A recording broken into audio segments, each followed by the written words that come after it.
Welcome to Meadows Bee Farm. I am Leigh Merinoff, and we're going to show you our spring update. We are here today in the sugar house. We have finally cleaned everything out. We've repainted the floor. Once again, it's bright. Come on in. We have put all the buckets away.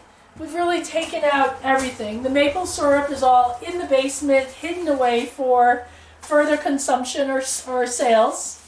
And here we are. We have our tools, our tapes, our measurements, things to clean our buckets. We have our boiler, our finishing pan, and we just really love it here. It's now going to probably be a special place to steal away during the day and have a cup of tea and relax for a moment. And then next fall, we'll start filling it up with wood once again. And by January, we'll get ready to sugar next year. So thank you, and please come visit everything else as we update for the next season.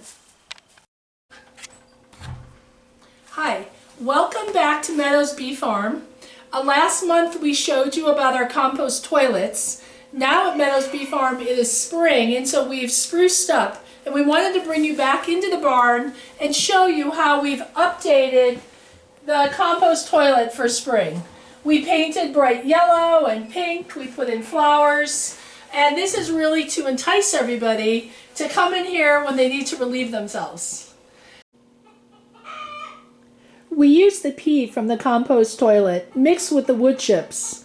It helps us fertilize our young fruit trees. It helps us fertilize our hay in our fields. It's a great source of nitrogen, and it's free.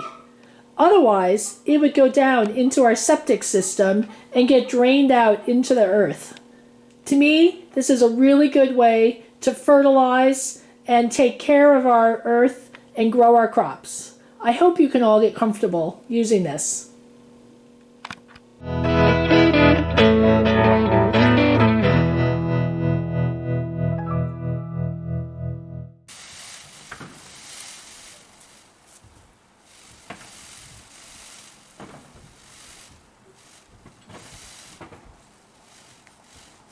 How do you think this looks?